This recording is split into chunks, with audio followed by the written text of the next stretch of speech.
All right, let's call this meeting to order. Stand for the pledge.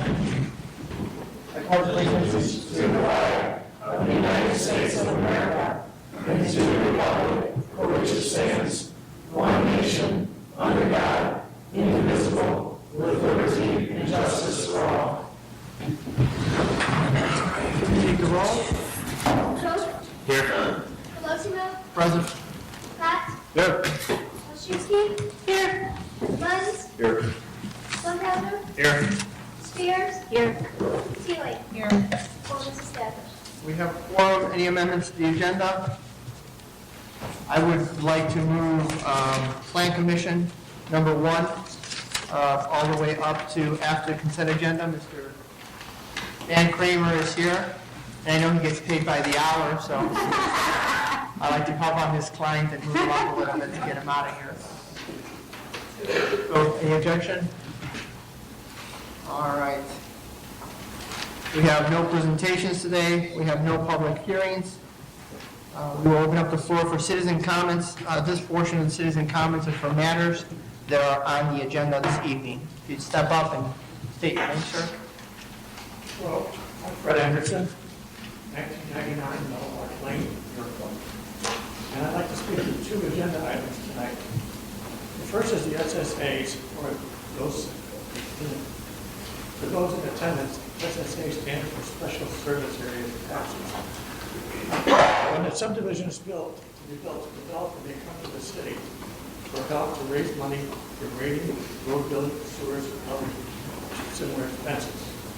The city guarantees that the bonds will be paid with the SSA taxes. The idea behind this is to help keep the price of houses down and thus easier to sell. New homeowners pay an extra tax to pay for this infrastructure. The problem comes about when some of the lots, homes are not sold. Then each new homeowner's SSA tax rides to pay for the shortfall. That is what's happening in Raintree subdivision and Windett subdivision. In the second phase of Windett subdivision, there are not enough homes to make up the shortfall. The city guaranteed the bonds, so all of our taxes go up. All of our taxes go up to make sure that the bill is paid. It is right for the city to pay this for Windett source SSA. If we do not have the families living there, will lose their homes and the city will be found in default and forced into the courts to pay the SSA. The credit rating of the city would then be so low that we can never borrow money again. The second item on the agenda I wish to speak to is TIF districts. TIF stands for Tax Incentive Financing. An area within the city is identified as a depressed business area. The city is then investing tax money to help generate business development in that area, and which then would help the city gain more revenue. However, there are 2 types of TIF districts. One type of TIF district grants money for taxes up front. An example of this would be the old Countryside Shopping Center. In this case, the money was paid to help with the demolition of the abandoned buildings. It was hoped that this area would be developed into a visible business area. Unfortunately, the area has been empty for many years and has not generated a new tax stream. I believe that the silent TIF should be avoided as there is more chance for it to fail. The second type of TIF district grants money at the back end of the project. Part of the business tax money is spent on improvements in the tax district, or part of the tax money is rebated to the business. An example of this would be the Cobblestone Bakery. In this case, the bakery was already in place and making money. With the TIF grant, the business can expand and thereby earn more money, which also increases the city's share of the tax revenue. This seems a better way to invest the TIF money in the existing Yorkville businesses. In conclusion, I believe that the city needs to control the growth and not a wild run towards growth. We have the infrastructure in place for homes and businesses. We do not have a need for SSAs. The back-end TIF will continue to be used to stimulate growth in existing Yorkville businesses. Now the city needs to work towards stabilizing the tax rate and staying within its budget. Thank you. Thank you, sir. Any other residents would like to make a comment?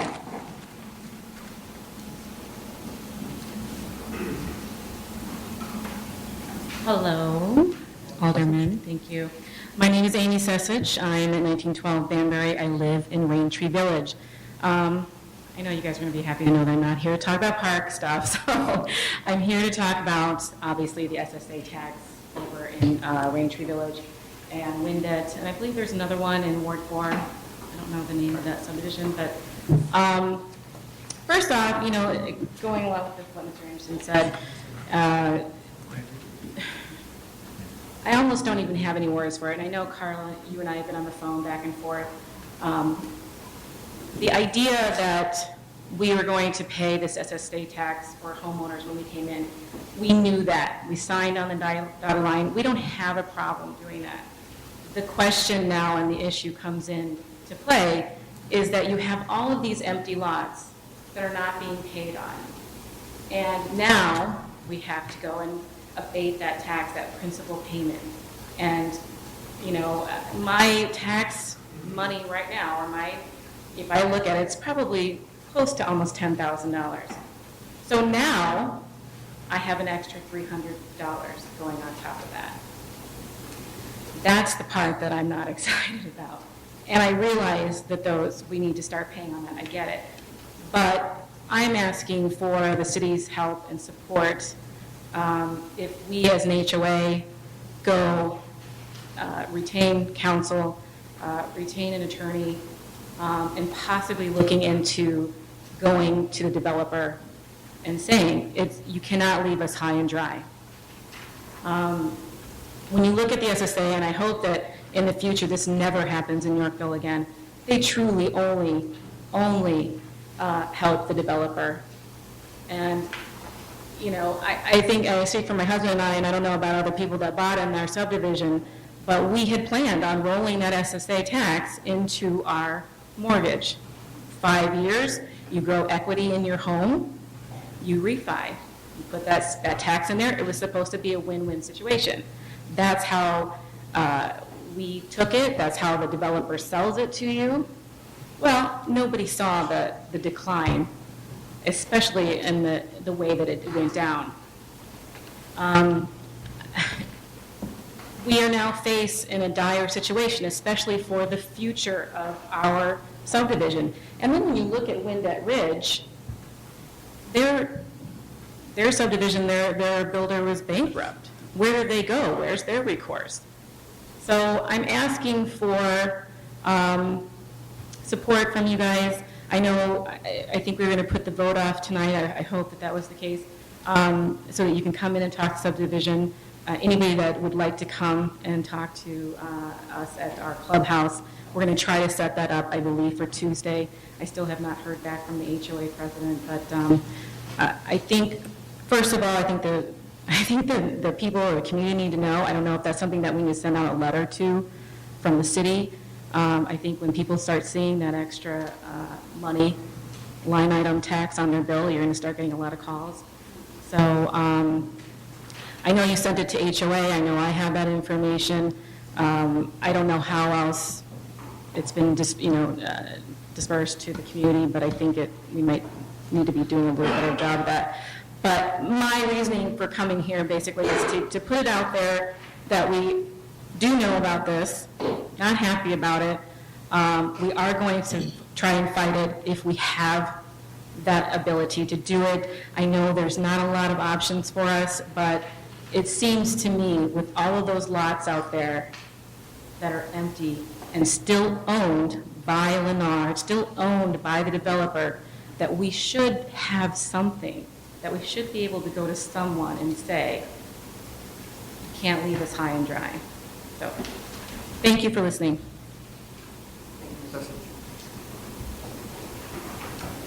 Any other residents wish to speak?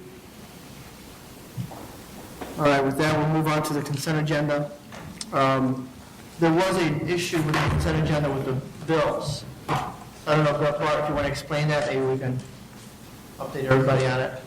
Yeah, we generated an entire bill list for the December 19th city council meeting, ended up getting canceled. And so we processed another bill list for this city council meeting. So there were supposed to be two halves of two bill lists, making one full bill list on the agenda. So half of the bill list is not there as it was intended to be. Unfortunately, because they were the December 19th bill runs, some of those might be a few weeks. Prior to that, they take a couple weeks to get processed by the time the vendor actually sends them. So a few of them are up against their deadline date before we incur late charges. So I talked to Kathy about it. She can explain a little bit more about the different purchasing policies the city has and what the legal requirements are for you or to not approve a bill list. Putting the bill list on the agenda for approval every city council meeting is not a legal requirement. It's a custom and practice to ensure that every member of the city council, mayor and city council, are aware of all of the bills. The problem is, and this happens but no one pays attention to it, is you approve a bill but you often have an add-on for some additional charge or postage or whatever there is an add-on. So I would suggest to you that very rarely is it nickel for nickel. But the reality is, how could you ever vote down payment of your salaries, for example? How could you vote down the payment of the contracts that you have approved?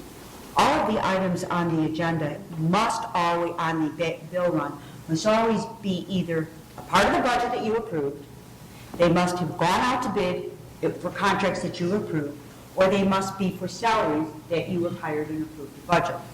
So the custom of approving the budget by a dollar amount is not a legal requirement. It is not to suggest for 1 second that any member of the city council, mayor and city council, does not have the right to question any single expenditure. So it's come into a vote. And I've always wondered what happens if the bill run was voted down. We would be seriously and significantly liable to a lot of people. So what this has taught us is there's a suggestion on the floor that the bill run always be placed on the agenda, that the bill specifically be placed on the agenda, but it just doesn't require a vote, that there be given an opportunity for every single city council person, mayor, to question any expenditure. So transparency will not change. It's the formality of the vote to allow you a little bit more flexibility. And again, flexibility, not to vote something down because you do have a question on an expenditure. We've talked about this a few times in the past when it's come up, but the example is, if I authorize the purchase of a package of highlighters for $5, it goes on the bill list, you refuse to pay it for whatever reason. The court system is probably not going to say, okay, the city cannot pay, that $5 because it was duly authorized by ordinance by somebody who has the authority to do so. So you actually set yourself up for a little bit of liability by having it on there and to be voted on. And a lot of municipalities are starting to move away from that. They just show it as an informational item. Or they say, here are the things that have already been voted on, here are the things that are above 20,000.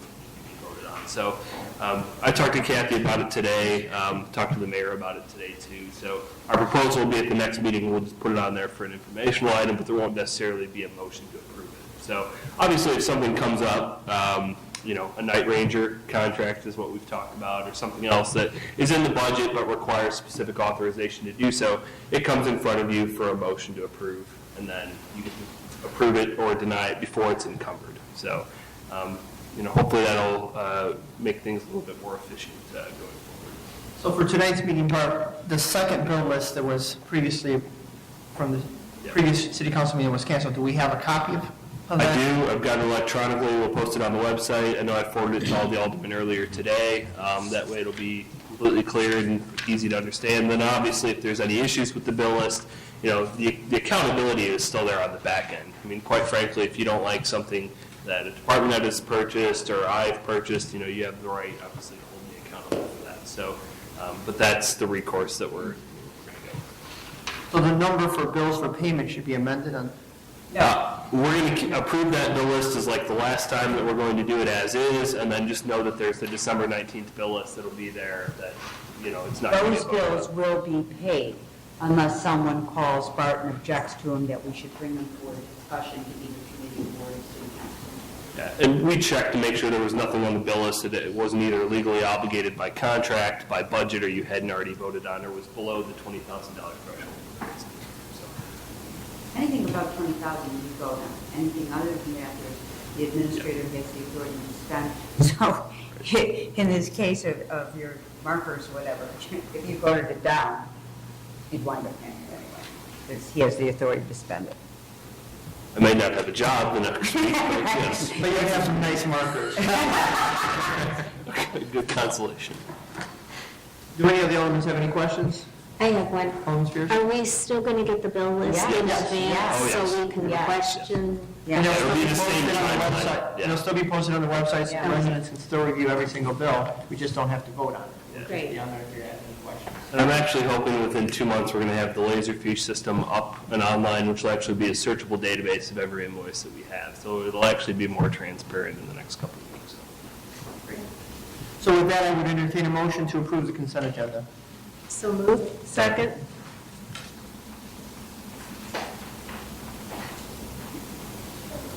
Roll call. Colosimo. Aye. Schuster. Aye. Spears. Aye. Munns. Aye. Funkhauser. Aye. Coe. Aye. Teeling. Aye. Scott.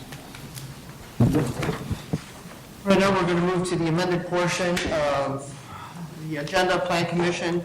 I would entertain a motion to approve a resolution approving the Kendall Crossing PUD preliminary plat and authorize the mayor and clerk to execute the same. Second. For discussion, we have Attorney Dan Kramer here representing the applicant. If anybody had any questions regarding the item. Attorney. Alderman Oshowski. Thank you. Look, if you're swearing at her, call her an attorney. No, you scared me there. I have a question. Is this pretty much the final book that we're going to see of the development? No, actually, this is just preliminary plat, so it's a hardline version of that concept plan you saw, Jackie. You're going to see both a final plat just as to this particular lot, and then you'll see a final plat as to the entire development as well. You're also probably going to see a petition to amend the PUD. One of the things that's happened is the theater downsized it just a little bit, not a whole lot, so it lowered the number of parking places we need. And we have in the PUD agreement that we've got a variance for so many parking spots, so we need to clean that up. I think there'll probably be a few more minor things like that, but you'll see, again, final plats and a final PUD. I just had a concern, that's why I'm asking. I noticed this, and maybe I'm just reading this wrong, but it doesn't look like there's any access to the existing businesses. It looks like they're going to butt, like the lots are butting up to each other for like the funeral home and the bank. The funeral home, I don't know that there's access to, but there will be to the Bank Street. And also with McDonald's, we had talked about when we were here last, that we actually have that drive will continue through. They're moving the restaurant back more, but they're actually acquiring some of the land from us at the south end of the subdivision. So that's going to continue. There'll be cross-parking easements with McDonald's, so that'll stay just like it is now. It'll be a nice new driveway, not the holes all over the streets. I thought, and maybe I didn't have time to go back and look the other way, I thought there was almost like a frontage road going behind everything originally.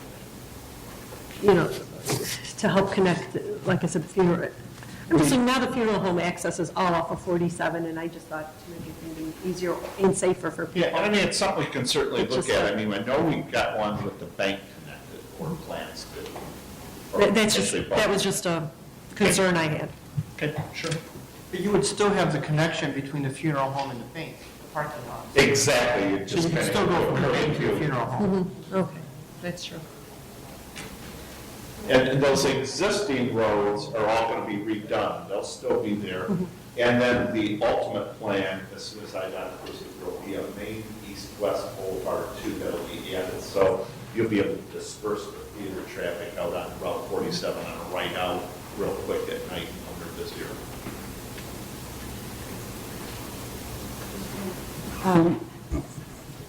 In help responding to your question, how long ago? We amended our zoning code. The reason we amended our zoning code, as Mr. Kramer readily knows, when Christie came here, she agreed with me. This city council was approving a concept plan, which was just a pretty picture, and then approving a preliminary. So you thought you were seeing more in a preliminary. But you never were required by our code to approve the final plan. So as the final engineering was done, and there were a lot of little changes, the types of which you are asking about, it was never brought back to the city council. That is something our planner and I absolutely disagreed with. I was so happy because her predecessor disagreed with me. But so what you will see, and I think this procedure better serves the city council, because you, at the end, your approval will be required for every I dotted and T crossed. That's good. This one might seem kind of pointless in that literally you're not seeing a whole lot more than you did at the concept plan. It's just the actual hard line drawing of it that you're approving. But that way you can ask us these questions. Right. So it's You not don't so see bad. it. Any further questions? And in this moving along with Mr. Clismo, staff is working with us well. They've scraped some dirt. They got the silt fence up. They're going to get the pad in with this wonderful warm weather we're having. So as we're moving along, we're right on schedule. The theater people are very happy. NCG is all go. Dancing's in order. So can't say enough good things about staff. Great, thank you. Thanks. Right, no further questions? Let's take a roll call. Vogt. Aye. Scott. Aye. Lenz. Aye. Spear. Aye. Pelosinos. Aye. Hofstadter. Aye. Olszewski. Aye. Taylor. Aye. Thank you very much, ladies and gentlemen. Thanks, sir. All right. Okay, I will entertain a motion to approve the minutes of the special city council meeting for November 7th, 27th, 2012, the regular city council meeting for November 27th, 2012, and December 11th, 2012, as presented. Second. Any changes or corrections to the minutes? Alderman Olszewski? On November 27th, they have that you were absent, but I do recall you sneaking in. I did sneak in at the end, but I didn't open my mouth, so, which is a rarity. A rarity. So if we could have that reflected, that the special. I came in the last 10 minutes from the tell. He was in. Also for the special on the second page, about a third of the way down, the line starts order to property, and it says litigate any wear and tear. I believe they're supposed to be mitigate any wear and tear.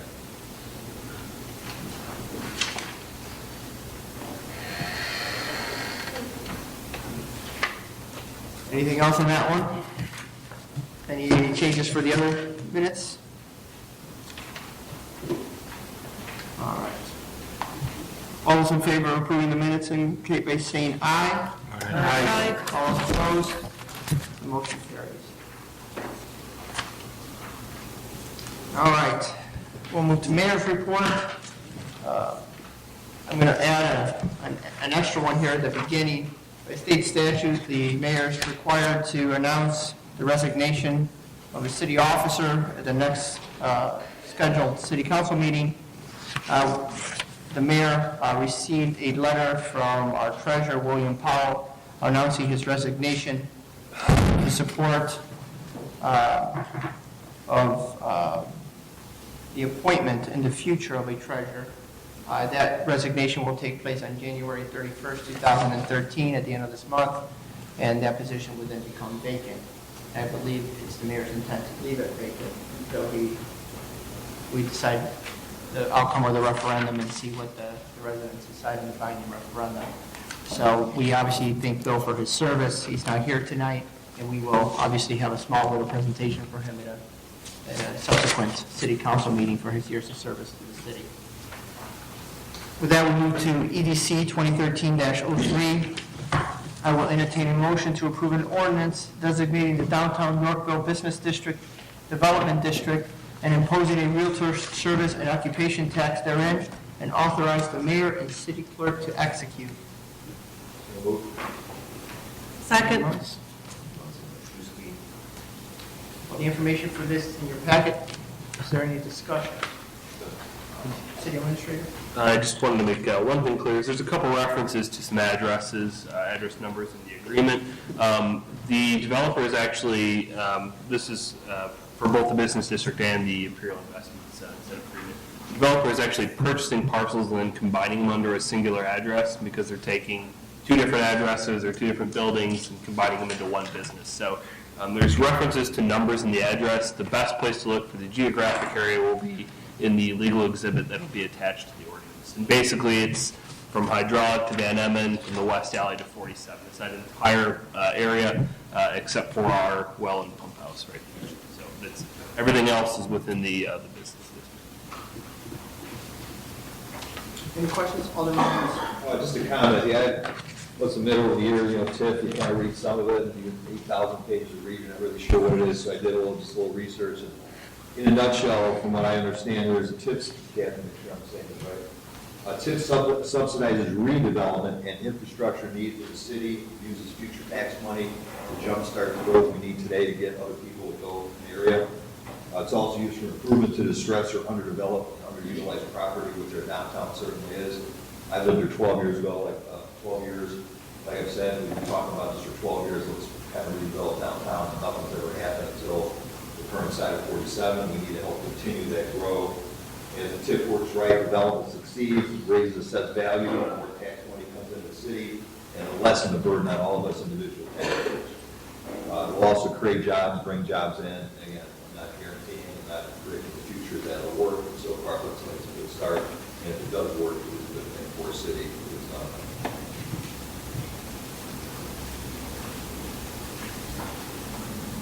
Just a clarification, this is a 1% business district tax, correct? Correct. Okay. I mean, it originally was a 0.5% in the Correct. first proposal, okay. Correct. I believe it started at 1, went to half, and now it's back. Absolutely. Back to 1, okay. That's the And, I'm usually not a big proponent of any sort of tax. This is a very unique situation. This tax applies to one developer, and he's requesting it. So I'm going to vote for it for the simple reason that it's a user tax. If you want to go across the street and not pay the 1% tax, you have that option. So it's a risk that the developer is taking in hopes that it will help him develop his property, and I think it's actually a good risk. But the responsibility falls on his shoulders, and I wish him well. All right, roll call. Spears. Aye. Pelosiva. Aye. Funkasser. Abstain? Wilczewski. Aye. Teeling. Aye. Coe. Aye. Hot. Aye. Muds. All right. All right. Next, I would entertain a motion to approve an ordinance approving a first amendment to the redevelopment agreement for the downtown Yorkville redevelopment project area and authorize the mayor and city clerk to execute. Second. Any comments or questions? Alderman Kopp. Just a typo, I believe, on the ordinance, the third paragraph down, we've got April 23rd, 2013. That should be 2012, am I correct? Because that was the original So date. it's a 12, yes, thank you. And then that same error occurs on the First Amendment, and that's in the bottom paragraph on the first page. Correct. Same mistake. So make sure we get that corrected before we approve it. Alderman Spears. On page 3, the second paragraph, again, references within the village, I corrected all. except that one. No, it didn't come across. You caught me on it before. Here's page 3. Right. Second paragraph, third sentence. Got it. Alderman Wilczewski. Can I ask for a clarification? So this is the 1% tax applies for this. And it does have that it's through 2036? It's a 23-year maximum term. Okay. But it can be, at some point, It can be terminated at any time. It may not be extended. if the property sells, does that void this out? It does Doesn't- not. It does not. So It does not. The issue, if the property sells, unless this city council approves the assignment of where that one, this agreement is where the 1% goes. We would continue to collect 1%, and unless the city council approves the assignment to the new owner of the property and the business, or sometimes it could be the business and the property, it just collects to the city, and the city can use it as it chooses, but only for improvements within the designated physical area. I mean, I'm assuming that a city council, if it was ever purchased by an entity that didn't operate it according to your standards, that you would just kill the district. So you have that option, unless, of course, you approve an assignment of the agreement. a new purchaser could come into and ask to have this changed? I mean, it's just such a long period of time that, let's be realistic, it could sell in that time. I Yes. just don't want somebody else to have to. This is an amendment to the first agreement. The first agreement says any assignment to any of the agreement, the rights under the agreement, has to be approved by the city council. So if you don't like what the new owner's going to do with it, you just don't approve the assignment. I guess I'm looking at it as, what if the new owner doesn't want it? Doesn't want the tax, they'd come in and ask you to kill it. And that could be Correct. done. Okay, Correct. thank you. I'd like a clarification on page 8, section 6, the very bottom, section A. There's a blank, we're asked to investment of no less than blank dollars for additional projects. Why do we do that like that? It should be the sum of the budget. And off the top of my Actually, head- it's more than that, because it's also including the acquisition, and that's why it was blank. But we like to keep a record of it. It's for the city council's information, that as we go by and we give reports to the city council of the actual dollars that we are able to reimburse the developer, that we can go back and ensure that the developer has expended the money. Now, it's a two-way process, because in order for the developer to be reimbursed money, they have to give you the actual invoices to prove to you that they spent it for given improvements to the property. But we also want to know they're expending more than we are. So that must be filled in before it's actually executed. But we don't have a total list. That was going to be my question too, is there a max on it? No. We want to know from the developer. What we're doing here is talking about development costs that we're willing to reimburse to the extent that 1% brings us revenue. We're willing to share that with the developer. But we also want to know what the developer has invested in the city. That is a question, by the way, on the annual report for the TIP report, which is another reason that we ask it, in addition to the information the city council should have available. But you have to wait and let the developer add it all up.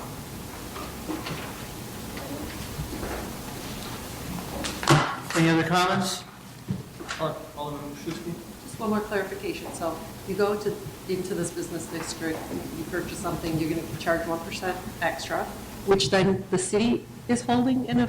So that is the good question. What's the process? What's the Okay. process? The process is I go into a store that has a business district tax. Instead of being charged 8%, I'm charged 9%. That's the issue. I think it's 7, 8 something here. So we go in, it is collected by the business operator. The business operator transmit that sales tax, it's no additional burden to the business operator, because they transmit that with their state sales tax and their local sales tax. One tax check reimbursed to the state. The state has reported the fact, like a tip in the county, the state has reported the fact at the number of businesses. So when it gets the sales tax check from business X, it looks at business X. Business X is in Yorkville. So first we give them a point and a half for their regular tax. We give them a point on these businesses for their business tax. and we keep the rest for the state, or the county, we know who gets the tax area. So the state parcels it out. We will get it as a separate check, Rob, a separate check from the state that will say business district tax. That we are required by law to put into a separate account, because we can only use that money for investment in the business district area.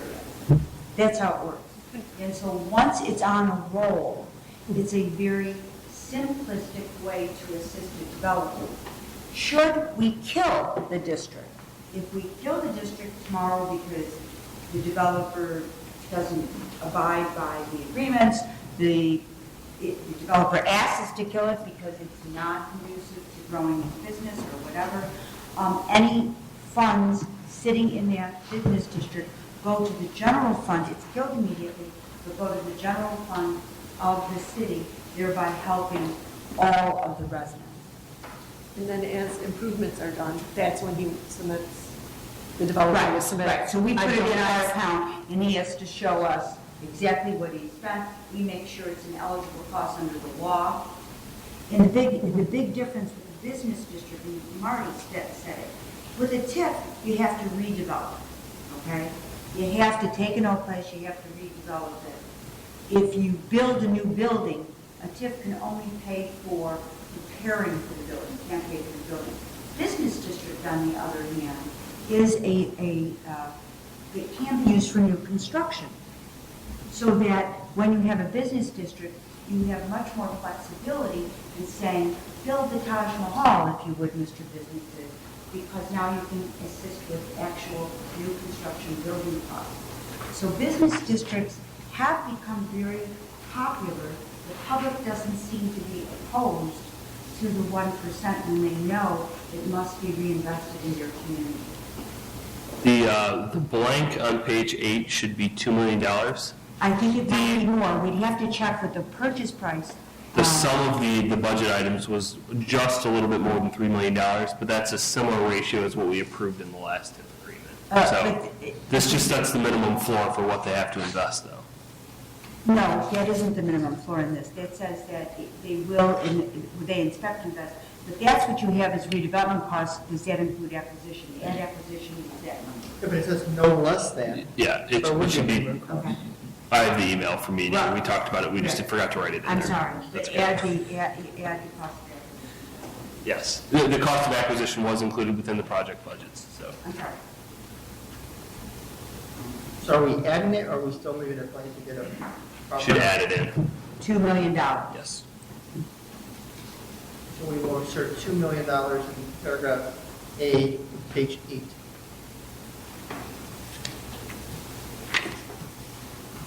With that correction, are there any questions? Roll call. Colosimo, Aye. Funkhauser, Abstain? Wilczewski, Aye. Teeling, Aye. Coe, Aye. Pat, Aye. Munns, Aye. Spears. Aye.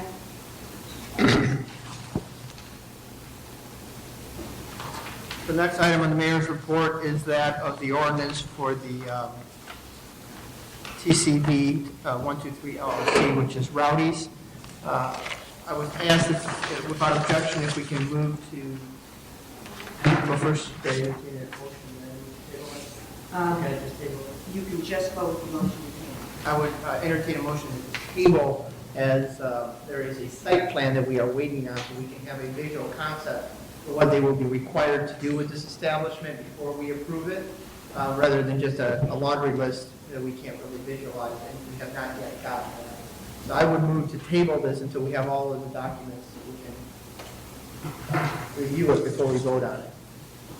So I would entertain a motion to table the ordinance to approve the redevelopment agreement for downtown Yorkville redevelopment project area, TCB LLC, until the January 22nd, 2013 city council.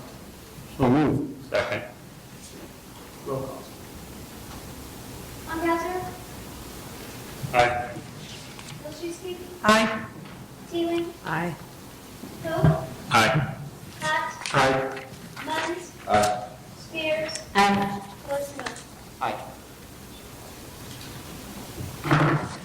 All right, there's no Public Works Committee report, there's no Economic Development Committee report, no Public Safety Committee report. We move to administration.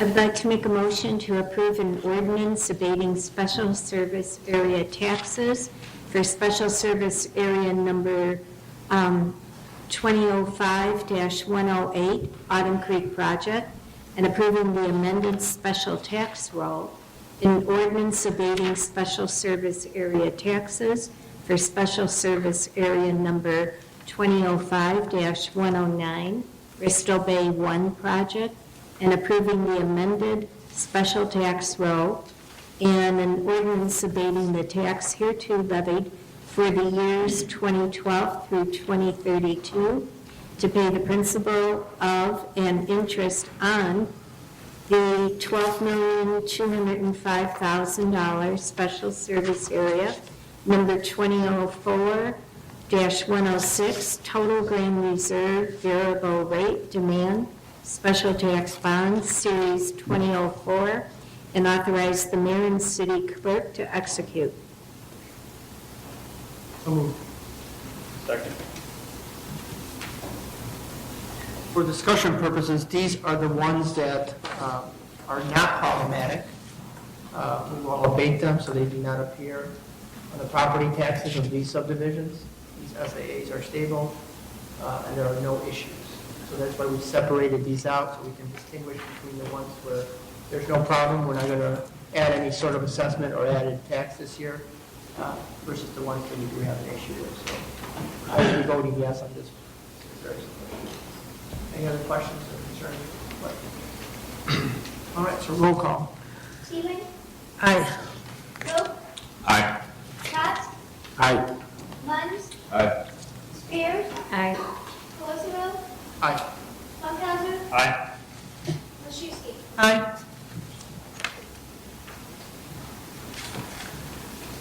Now, before I make you read the next one, Rose, I think I would just move to table it. This is the one that was spoken about in public comments, which pertains to Raintree Village, Windett Ridge, Grand Reserve, and Raintree Village 2. So these are the problematic ones. I have had residents ask me to attend a possible meeting next Tuesday to kind of explain the situation to the residents. There's no time constraint on us having to pass it today, so I would ask, as a courtesy from the board, if we can table this to January 22nd, so I have an opportunity to speak to the residents and any other alderman that wishes to speak to the residents in Raintree, Windett Ridge, or Grand Reserve, and educate them on the process, and then come back and vote on this same issue on January 22nd. So without objection, I would entertain a motion to table the ordinance until January 22nd, 2015. I'll make the motion. Second. Any discussion? No. Oh, motion to table. Roll call. Coe? Aye. Scott? Aye. Munns? Aye. Spears? Aye. Colesimo? Aye. Funkhauser? Aye. Machuski? Aye. Sealy? Aye.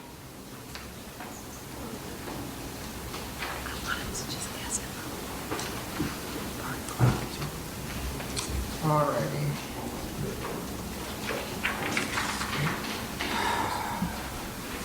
Park Board? Nothing. No report?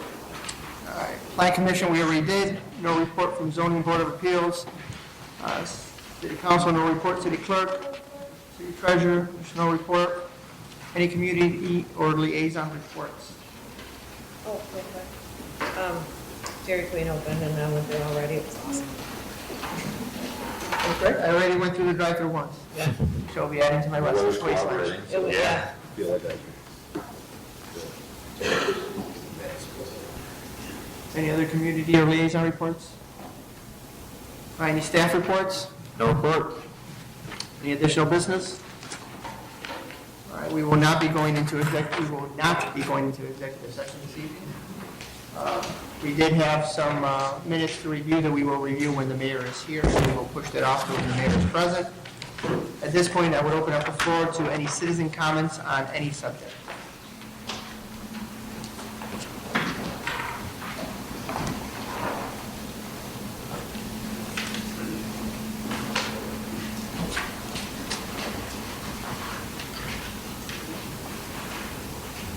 Hi guys, I'm Joel Frieders. I'm going to, I think, be running for alderman in the 3rd Ward. I've just kind of been learning about the whole process that you guys do, and I'm actually a fan of each one of you individually. You're pretty fascinating people, individually and kind of on the whole. One thing that I'm kind of struggling with right now, Alderman Funkhauser, is the fact that every time I come, half a dozen or so, maybe 8 times in the past couple months, when we're talking about something that has to do with what I'm really excited about, the expansion of downtown and the imperial investments with Collison and the Boomba folks, which, learning about the future, I am super excited about taking advantage of some of the awesome things downtown. Went to Cobblestone a couple weekends ago, banging. But when I see you abstain from anything, and I'm trying to learn from you, man, just to be completely honest, when I see you abstain from something, and then I ask people, like, well, why would someone sit on a chair and then abstain from something? And then I have it explained to me that you're employed by the people that are taking care of downtown. And like I said, I'm super excited about it.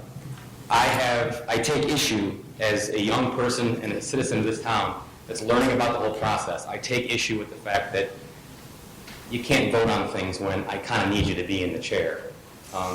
You live right down the street from me, and I need you to be my voice. You and Marty are my guys, essentially. And to have one or two or neither of you being able to put forth your opinion, it seems like inefficient leadership in a way that I've never experienced. Like I said, I'm new to this whole process. I'm learning about all the things that you guys encounter on a day-to-day basis. But to sit here and twice tonight hear the word abstain come out of your mouth, I just see a conflict of interest, to be personally honest.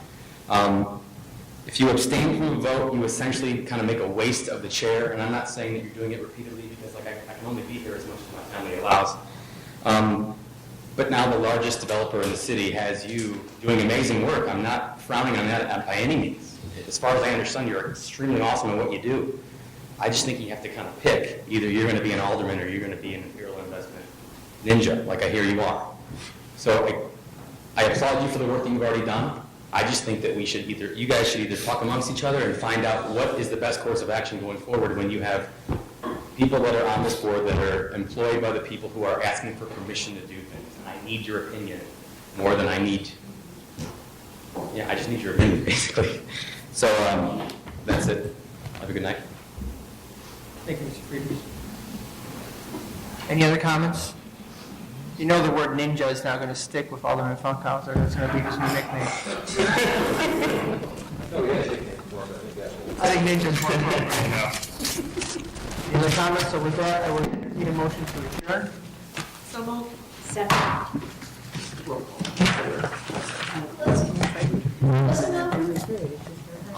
All those in favor indicate by saying aye. Aye. Those opposed? Meeting adjourned.